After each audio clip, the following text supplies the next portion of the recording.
Welcome to the Loins of History podcast. I'm your host, Colin, and I'm joined by my co-host, Jay. Today we've got a great episode on the Great Depression and the causes behind it.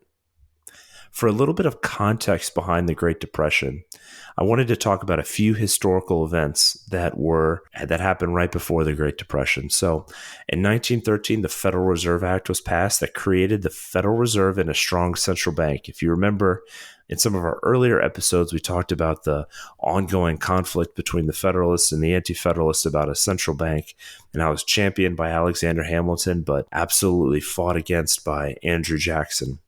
Then there was World War I from 1914 to 1918, with the U.S. entering late in 1917. There's the Spanish flu, which killed nearly 50 million people from about 1917 to about 1920. So a few years there, very similar to COVID. And then there was the 19th Amendment, which gave women the right to vote. That was finally passed in 1920. And the election of Harding and Coolidge in the 1920s, the Roaring Twenties, which was seen as widespread economic boom for the United States and an increase in consumerism. So everything was going great in the 1920s. It was very business friendly. But then the Great Depression happened. So Jay, can you tell me some of the causes and what happened in 1929? Yeah, absolutely. So essentially, the roadmap for this episode is we're just going to talk about what happened, and then we're going to talk about the two main explanations for why the Great Depression occurred. You know, here at the Loins of History, we're all about connecting history to current events. And it's kind of funny that we run in our series on capitalism and socialism, kind of makes sense that we'd be talking about the Great Depression in a time of economic uncertainty. Everybody's talking about another depression or recession coming on right now. And there's a lot of fears about it. We've had two quarters of negative GDP growth. Yeah. Well, we're already in a recession. Not if you look at Wikipedia, the definition's changed. Yeah. Well, that seems to be happening a lot these days. But yes, we've already had two fiscal quarters of negative growth, i.e., the economy hasn't grown, it's actually shrunk slightly, but the fact that it shrunk for two consecutive quarters, that's a recession. And I don't know if many of our listeners are on Twitter, but Twitter is full of doom and gloom these days. Oh, yeah. I follow a lot of the former meme stalkers, and they are probably the most negative people out there, probably because they lost a lot of money in this past year. But there's a lot of signs out there. Gets followers. That's true. It seems to be a recurring theme. But it is really interesting that you say that, because there is so much, like right now, just the pulse and the social media aspect of it. People are making connections and already assuming that there's another Great Depression 2.0. And looking at this and studying, it seems like there are some trends and some things that are very similar to what happened. Obviously, it was in the 20s, so yeah, just with the difference in technology and where we're at as an economy, there's some major differences, but it's very similar as well, I think. And it's right. That's why it's important to understand the context, so you can see the signs, and maybe we can figure out some policy and how to insulate ourselves against this. Right. And I'm willing to bet that the majority of our listeners who are educated here in the United States, and I would be super interested for our non-US listeners, how they were taught about how the Great Depression occurred. But the prevailing narrative, regardless of the technical explanation that one receives, the prevailing narrative is that capitalism was running amok. And in the 20s, it was this time of opulent luxury and irresponsibility. And then it all came crashing down in 1929. It all caught up with the dirty capitalists, and the people suffered.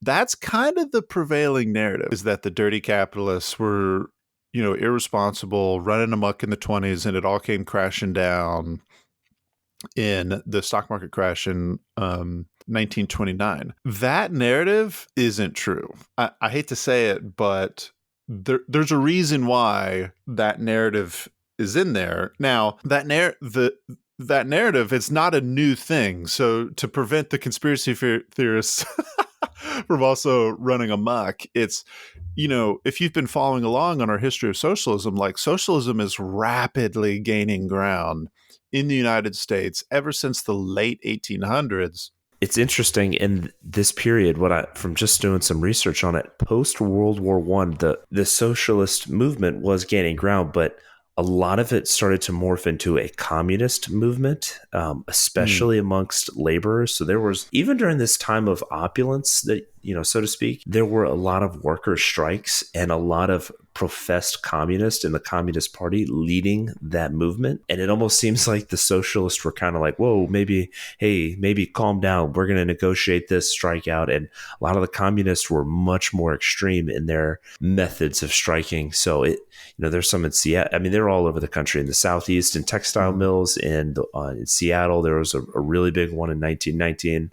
I just think it's interesting that it's become this communist movement as well. And like you said before in a previous episode, all communists are socialists, but not all socialists are communists. It's a very specific definition behind communism. But, and then there's a quote by F. Scott Fitzgerald, and I'm paraphrasing here, but he basically noticed that there was this growing unease amongst the working and lower class during the 20s. He noticed that there was a lot of violence that occurred that was seemed foreign to him in these major cities. So even though on the surface, a lot of wealthy people were doing well in the streets of New York and in the slums, he noticed things that just almost seemed inhuman to him. So I didn't really paraphrase his quote, or I guess I did, but that's basically one of the observations he made. And I thought that was really interesting, like leading up to this, that there was kind of these distant signs that not all was well. And it wasn't necessarily capitalism. There was just some growing problems beneath the surface.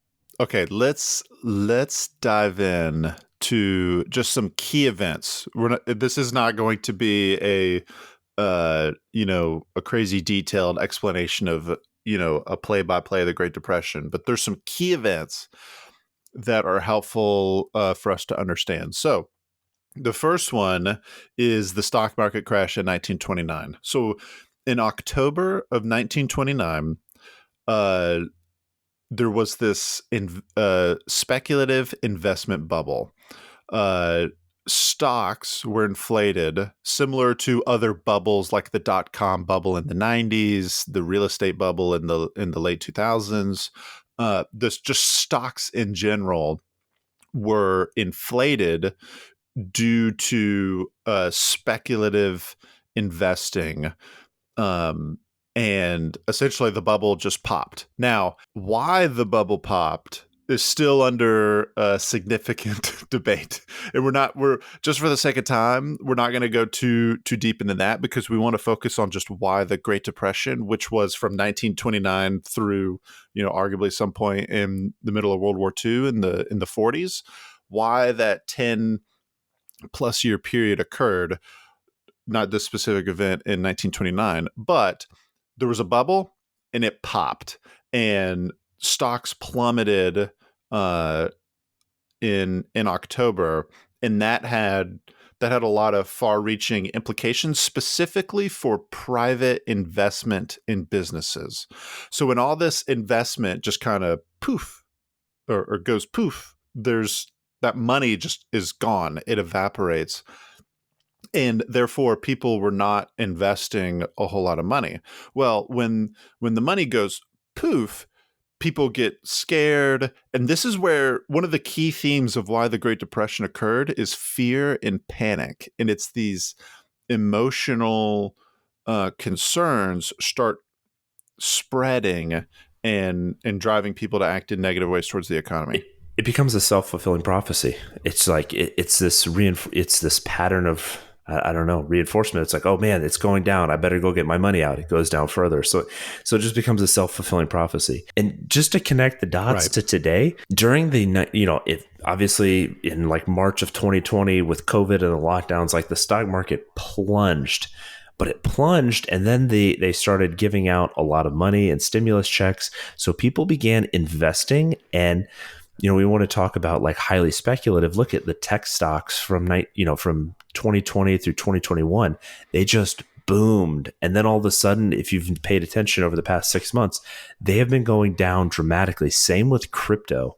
People started pouring money in, and then they started getting kind of nervous and spooked and started taking money out very quickly. And right now people, say like, oh, I lost all this money in the stock market. It went away. It's because they invested and people started taking money out, and suddenly the wealth that they had created evaporates. Almost, it can happen overnight.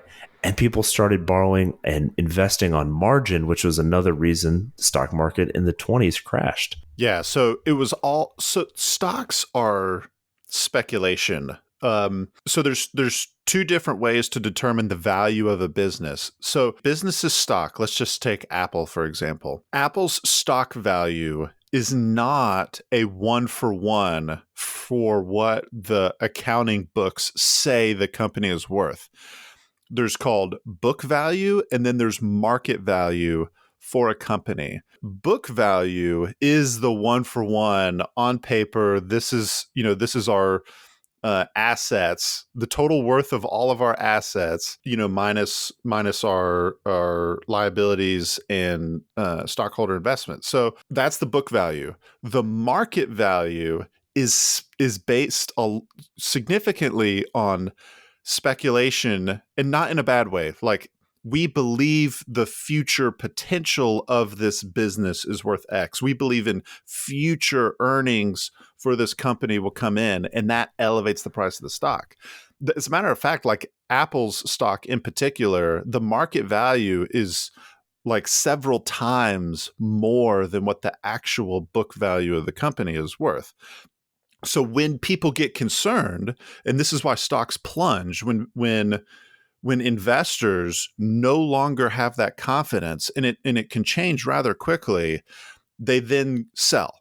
And then you sell because you don't want to be the investor that's stuck with the stock and you haven't sold it. And so this panic sets in and people just go sell, and the stock market goes. This is why, what was it, GameStop?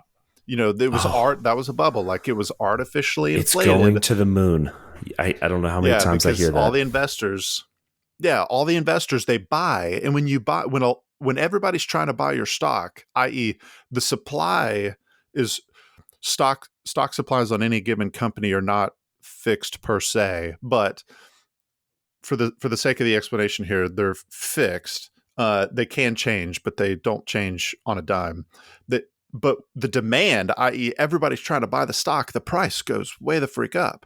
And then when it sells, all of a sudden that demand just plunges and the price goes way down. And this is in a nutshell what happened. Look at any tech. If you want an example, just recently that we can equate ourselves to kind of what happened then at a large scale. Look at we'll call it look at Zoom. Everyone was like, oh, we're locked down. This is the new way to do business. Buying Zoom. Zoom stock went way up. Yep. Fast forward 18 months. Oh, okay. Well, hey, we're going to start opening back up. We're going to start going back to the office. The vaccine is here.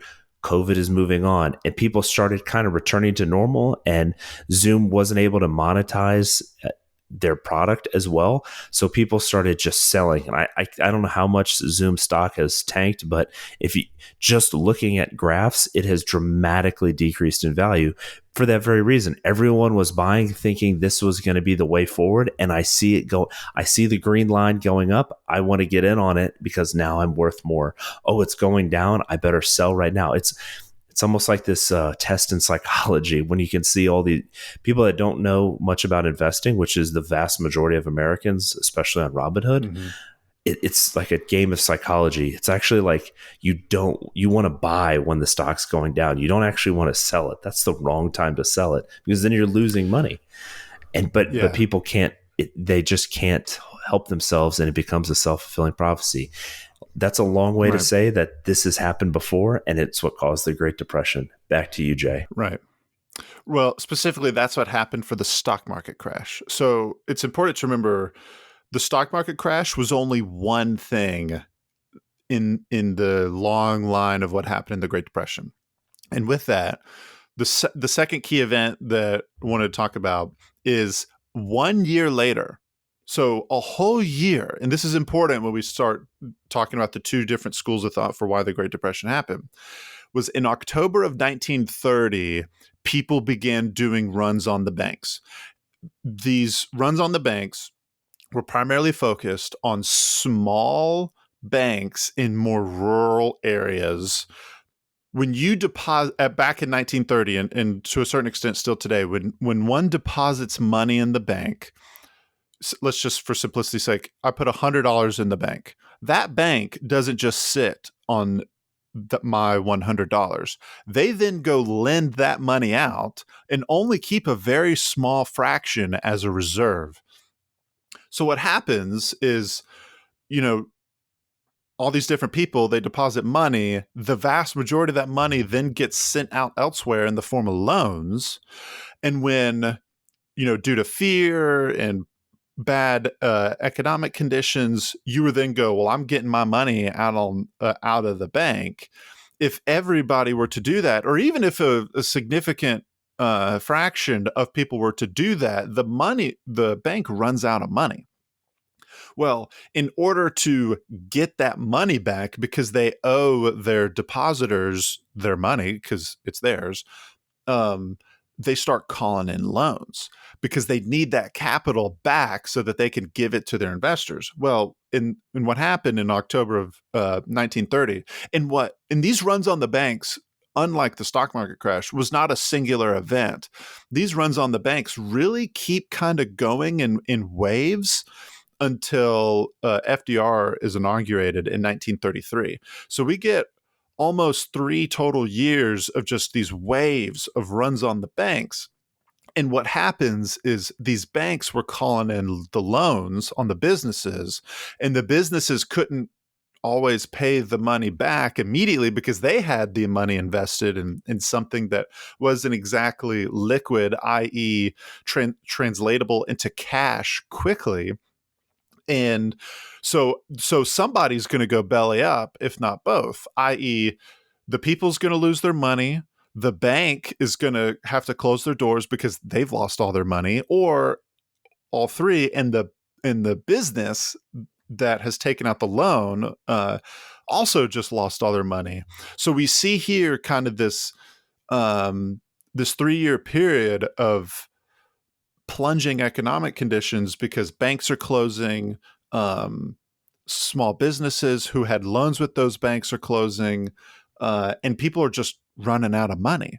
Well, when the businesses run out, or when the businesses start closing down, the jobs start going down.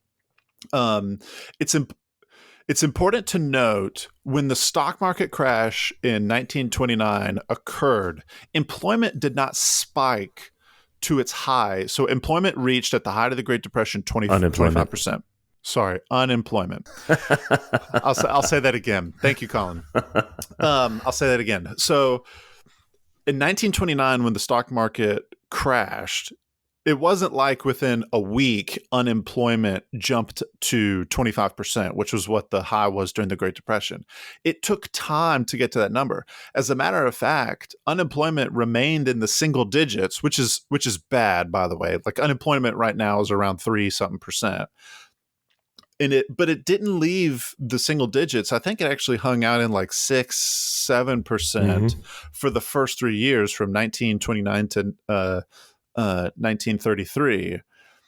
But unemployment exploded during the Roosevelt administration because that's when like the runs on these banks had kind of run their course and everything shot down. This is important to note because, kind of jumping ahead here, but one school of thought blames the Great Depression on the stock market crash, and the other school of thought blames the Great Depression on the runs on the banks. So interesting. That's why I make this important note. Like when we're taught this in our high school history class, everything just kind of gets pushed together, and we don't exactly comprehend. Like, no, there was actually roughly a 4-year period between the stock market crash and the unemployment skyrocketing.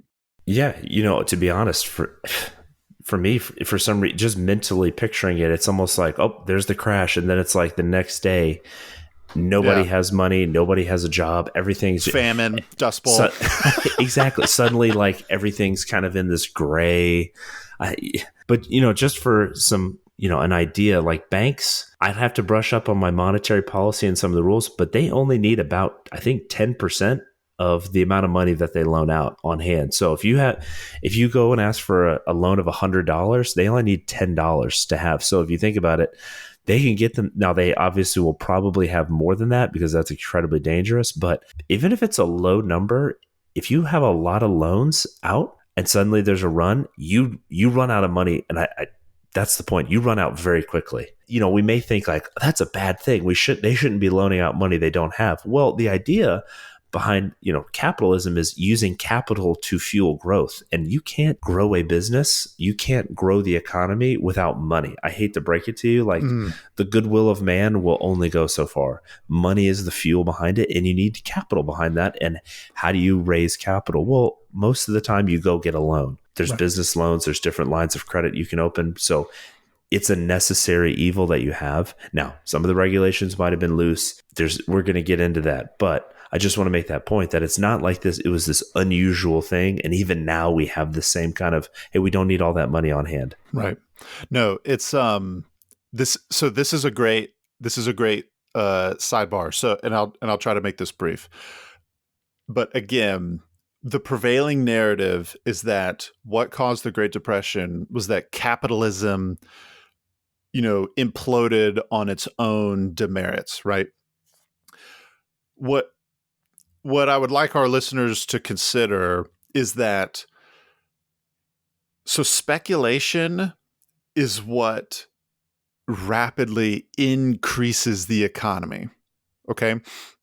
In order for future economic growth, you need a bunch of capital. So just to kind of give an example here, Apple invests like 50 plus billion dollars in investments, and investments can be anything from like plant property and equipment. It could be research and development, like, hey, we're trying to make a better iPhone, better computers, better computer chips, improvements in the manufacturing process, etc. We're talking tens of billions of dollars annually on investment, just one company on investing in these kind of things. And that requires a bunch of money to exist. If we were on like a hard, like say we were back on the gold standard, right? Like there's not enough gold in the world to fuel those types of investments. So what one school of thought calls irresponsible, right? Like it's made up money. Like, yeah, it is. And it allows significant economic growth to occur. Mm-hmm. The emotional response of like, oh, this is irresponsible, we need to get this in a more comfortable thing. This is the same emotional impulse that trying to drive everything to central planning. Like increasing complexity for some reason drives certain people to want to control it. And the capitalist argument is, no, try to create an environment that's responsible for maximum growth. Not necessarily I'm going to control every single detail. That's riskier, but I think the benefits outweigh the risks. Sorry, that was a side tangent. Well, this is a side tangent to your side tangent. You talked about the gold standard. There's not enough gold out there. That was part of the reason in 1971 we went off the gold standard. The idea was, well, we can fuel massive amounts of growth. And if you look at our GDP, you look at the innovation, you look at all these numbers since 1971, we've grown tremendously. Now, you can get into the argument about fiat currency and all that, but it's not like our money is actual truly paper. It is backed by the U.S. taxpayer and the U.S. economy's ability to pay that debt. Before it was gold, Like, this note is worth this amount of gold. Now it is worth like a piece of the American economy. That's one way to think of it. Like, the American economy is strong enough to pay this note. This is what is backing it. And as the economy grows, it's like, well, great. The dollar can fuel that. That's kind of the idea. That was the idea behind moving off the gold standard. We're going to get into the merits of that probably in a future. And when we get to the 70s and all, we'll get there. I just want to put that as a sidebar to your sidebar. So back to the two prevailing theories. So the two main schools of thought come from two books. The first one, so John Maynard Keynes was a British economist that wrote a book called The General Theory of Employment, Interest, and Money in 1936. Keynes, just for awareness here, Keynes is by far the dominant capitalist economic thinker today. Everyone's a little Keynesian, even if they don't agree with what's going on. Keynes' main argument, just in general, not necessarily on the Great Depression, in general, is that capitalism needs government intervention in order to stabilize the economy. So this unchecked capitalism, of which he uses the Great Depression as the primary example, but unchecked capitalism produces undesirable boom and bust cycles, i.e., yeah, you'll get a whole bunch of growth, but then you're going to get events like the Great Depression if the government doesn't step in to regulate it.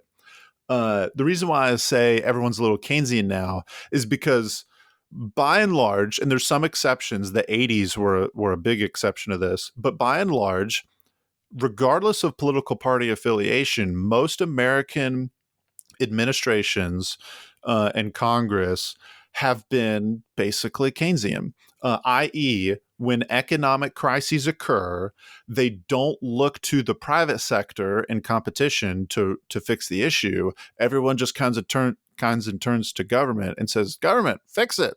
This wasn't the case prior to John Maynard Keynes and the General Theory of Employment, Interest, and Money. All right.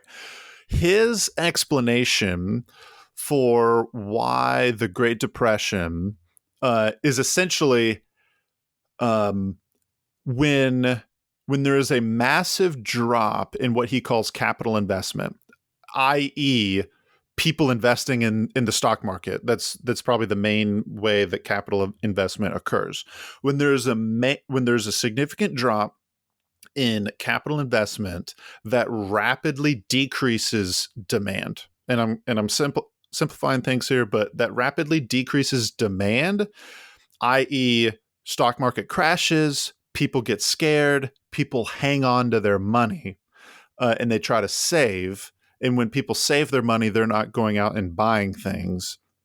And that decreases demand, and that just is a significant depression on the economy. His conclusion, i.e., hey, the stock market crash caused the resulting Great Depression. His conclusion, so his main lesson learned that he draws from this, is that the Great Depression could have been avoided if the government would have spent money and lowered taxes. So Hoover actually increased taxes because there was this lowering of everybody lost money to include the government. Hoover's like, well, we need to function, so let's raise taxes. And that just had a horrible effect. He also increased tariffs.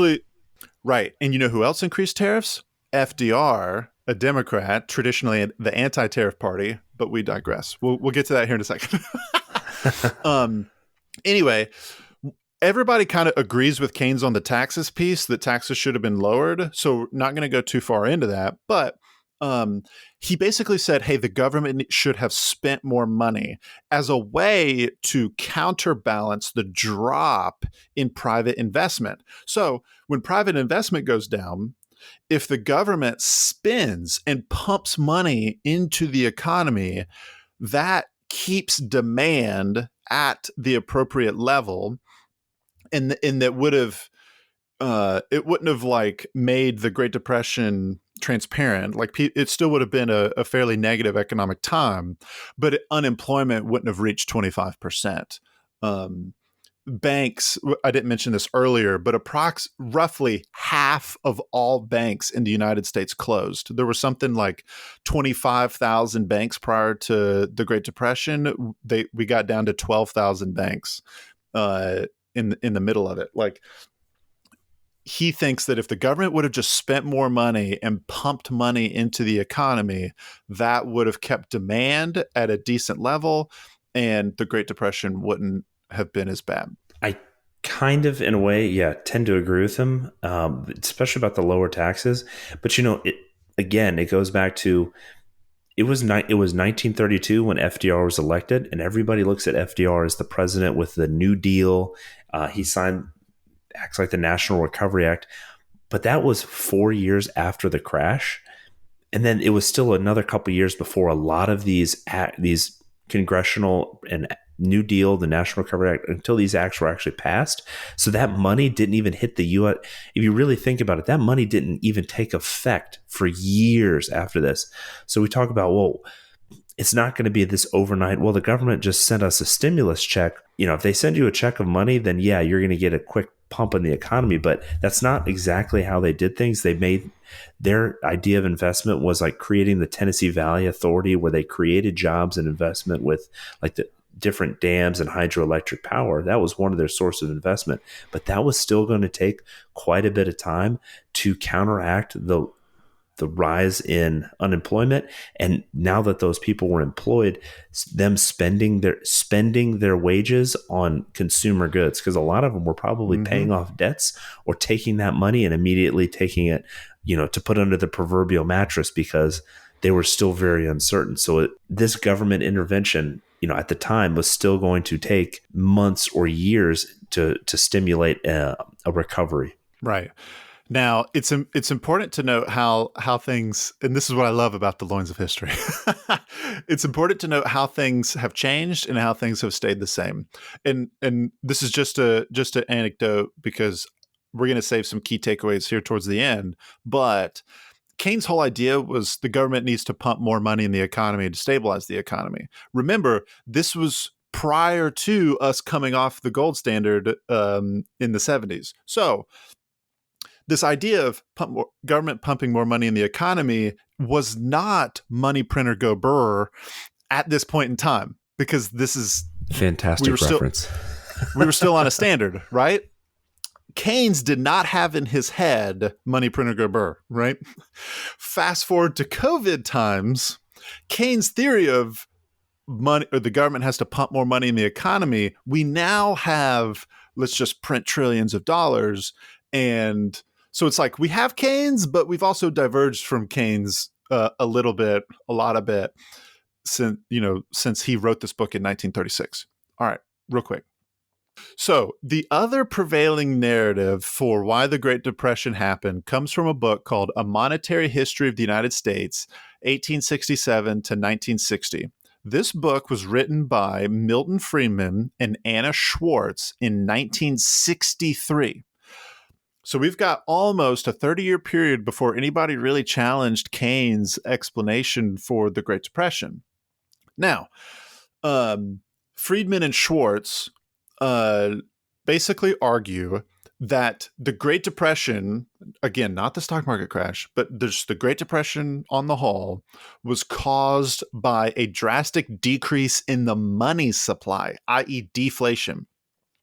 So, in contrast to Keynes, they didn't think it was the stock market, but rather the unchecked runs on the banks that occurred from October of 1930 and in waves until FDR, when he was elected, he instituted a 10-day bank holiday. His speech, where he gave the phrase, "The only thing we have to fear is fear itself," right, comes from his announcement of the 10-day bank holiday, where it was like, y'all, chill. We're going to just chill for a couple weeks, right? And during this 10-day bank holiday, banks were allowed to refuse depositors, i.e., people who had put money in the banks, they were allowed to refuse them, like, hey, I want my $100 back. And they could say no. And it was just to try to like get everybody to chill the freak out. So Friedman and Schwartz basically say, hey, the Great Depression was actually really bad because the Federal Reserve didn't do anything from 1930 to 1933. So just a little context here on the Federal Reserve was the Federal Reserve, as we know it today, is only 14 years old at this point. We had the National Bank, we had the Second Bank of the United States, and then it had been like 70, maybe 80 years. I'm a little unsure there, but where the country didn't have a central bank. So the Federal Reserve was only 14 years old at this point in time. And its main function was to be, quote, a lender of last resort, i.e., what would happen was if these banks or businesses needed money, the primary lender would be bigger private banks. So like New York was a hub of just large banks. And they you could think of them as almost too big to fail. They were the ones that would back up. So there had been a similar run on the bank situation, I believe, in 1907. And what happened, and what Friedman and Schwartz argue, was that when that run on the banks occurred, the large private banks just gave loans to the smaller banks and propped them up and kept them running. But when the stock market crash of 1929 happened and the runs on the banks happened a year later, people expected the Federal Reserve to be the lender. So the big banks didn't do anything, but then the Federal Reserve didn't do anything either. So these small banks were kind of left high and dry, and that's why they all closed. Were you going to say something? Yeah, I was going to say it. The Federal Reserve, I think it's kind of important. They had been acting in the 1920s by increasing this money supply by some like 67%. So they just had been pumping money into the economy. There's this massive surge in money. And then the Federal Reserve kind of was basically like, all right, we need to pump the brakes. This is getting highly speculative. So in a way, they caused it by raising interest rates, making it hard for you to get more money. Like think of it, I mentioned before, the cost as rates go up, that's the cost of getting money, which also induced a panic. And then, as the money supply starts going down because the raising of rates starts working, like you said, the money supply continues going down. People are trying to pull money out. And it wasn't until when the March of 1933 that they had the bank holiday, you could see the money supply. It worked. For Friedman would probably be happy with that government intervention because the money supply started going up after that bank holiday. It's like that was almost like the low point in money supply, and then the money supply started going up. Right. So because people were doing all these runs on the banks, they were taking money out of the economy. They were putting it under their mattress, so to speak. And that is what caused the decline. Businesses weren't able to continue to function because people were scared. Now, so Friedman and Schwartz's main conclusion, so that they draw from why the Great Depression occurred, is that the federal government actually, like, we should not rely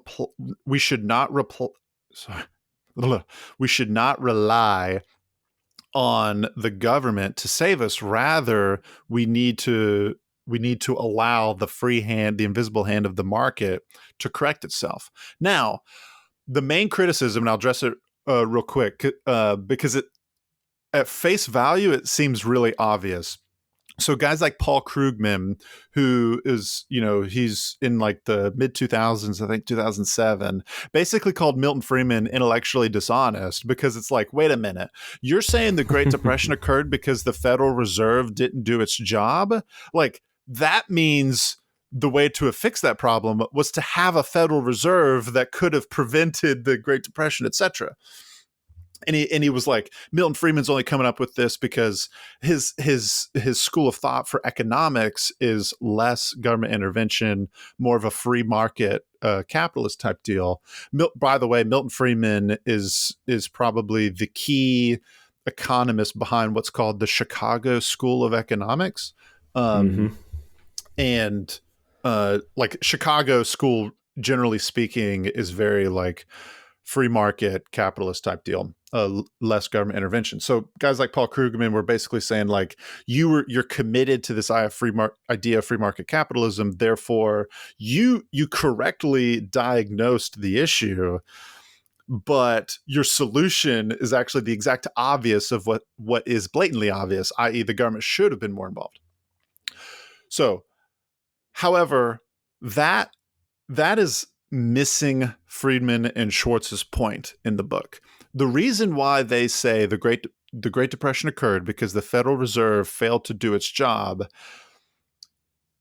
is based on the idea of a counterfactual idea that if the Federal Reserve didn't exist, what would have happened, hence the counterfactual, what would have happened is that the market would have corrected itself in the same way that it had prior to the Federal Reserve existing, i.e., the larger private banks would have given beneficial loans to the smaller banks.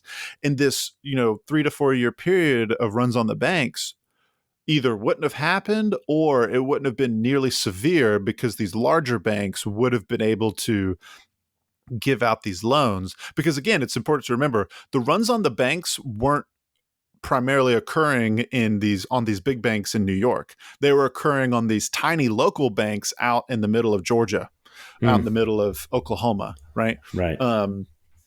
So Friedman and Schwartz's explanation here is based on if the Federal Reserve didn't exist, the Great Depression wouldn't have happened. It's not that the Federal Reserve caused it, rather it was their inaction that caused it.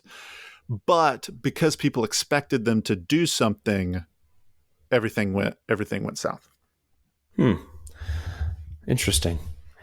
Yeah. Of note, and this is the last thing I'll kind of say, is that, well, it's always dangerous to say that there's any kind of consensus, right? Like the science is settled. Like I hate that phrase, right? So I don't want to say it here. And of course, economists still debate these things quite a bit. And if you get 100 economists in a room today, you're going to get 100 different opinions. However, Friedman and Schwartz have received quite a bit of validation, even from Keynesian economists, so much so that I'm blanking on the gentleman who said it, but I want to say he was either the chair of the Federal Reserve or he held a high position on the Federal Reserve Board. When Milton Friedman died, at his eulogy, this guy was like, Bernanke? "Hey man, that's it. That's who it was. Ben Bernanke. Yep. Ben From Bernanke, Dillon, South Carolina. I'll be John Brown. I didn't know that. At Milton Friedman's eulogy, he basically stood up and was like, "Friedman, you were right. We were wrong. And we're going to make sure that this never happens again." So like some high level economic thinkers have kind of been like, "We think you're right here." Well, it's interesting that you bring up Ben Bernanke because he was chairman of the Federal Reserve around the time of the Great Recession. And I feel like the Great Recession and some of the immediate actions like the TARP Act and some of these others were done. Oh, we can't let the big banks fail. That'll cause this massive failure in this cascading effect. We need to, it was already a cascading effect, started with the housing industry, but we need to stop the cascade. That's what the government needs to do. So that's why I think their thought process was, okay, this is where we can get the government involved, and this is the least we have to do that'll have the most effect. Whether it was right or wrong, I tend to think they made a couple bad decisions in that recovery, but I think that Ben Bernanke and some of these other economists and these decision makers that were around in the Great Recession were like, well, let's think about this. This is what happened in the Great Depression. All of the interventionist acts of Hoover were the opposite of what needed to happen because he only made it way worse. And maybe we don't need to do what FDR did because, you could also argue that FDR was really not the reason behind the recovery. It was really World War II and really getting everybody back to work in mass production. That can be the argument that because that's when we came out of the Great Depression. So just tying it into today, I think that's kind of what some of the ideas behind these economists were. It was like, well, maybe we can't not intervene at all because then you get this wildly speculative economy of the 1920s where there's too much money and it's too easy to get and people are just throwing it around willy-nilly, and that can be dangerous. But we also can't just have the government come in and by its own ineptitude cripple the economy. Right. Yeah. So kind of bringing this into some key takeaways for today. And we've been doing this history on the history of capitalism and socialism, trying to tie it into our larger walkthrough of this history here. Capitalism. So Keynes won in the beginning. Basically, from the 30s to the 70s, Keynes' explanation for the Great Depression was dominant. At least amongst economists, right? What that did to capitalist policy was we get a shift now. If we remember prior to the Great Depression, Republicans were the party of government. They wanted high tariffs.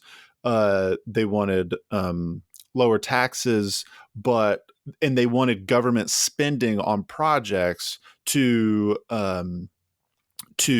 increase to benefit the economy, right? Democrats were the ones of like, we don't want high tariffs, we don't want government spending. So in a sense, the laissez-faire capitalists were Democrats, and Republicans were more pro-government interventions. Once Keynes arrives, and FDR, who is a Democrat, by the way, all of a sudden FDR goes. So the New Deal started prior to it started, as soon as he got elected or was inaugurated in 1933. The Democrats are now the party of Keynesian economics and go, oh, shoot, now the government's got to do everything to get involved in the economy to fix everything. And all of a sudden Republicans go, wait a minute.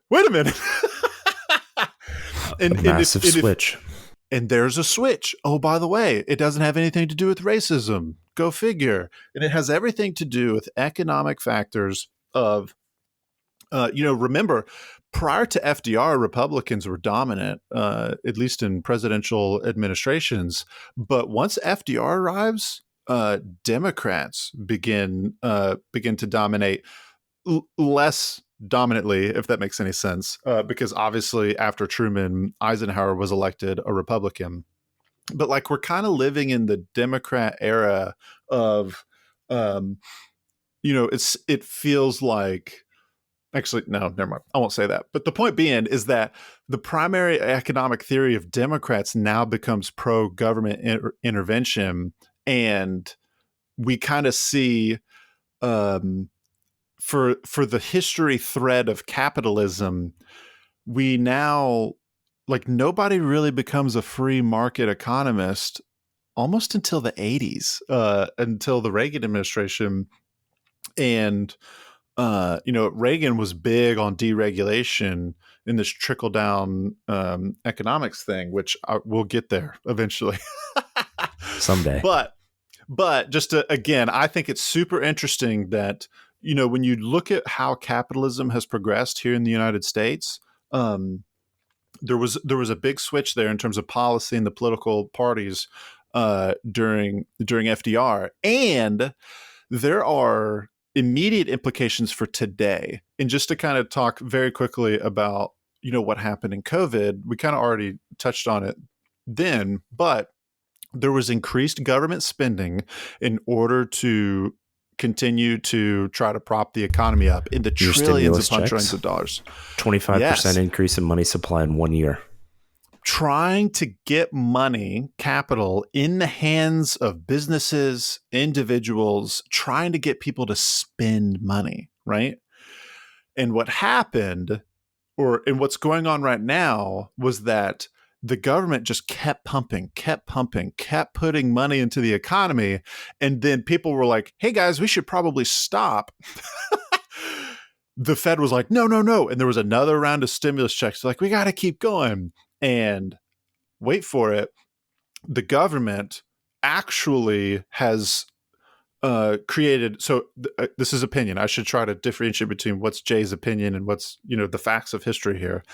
But it's a growing view here that our current economic situation was not caused by what happened in COVID. Rather, it was caused by our response to COVID.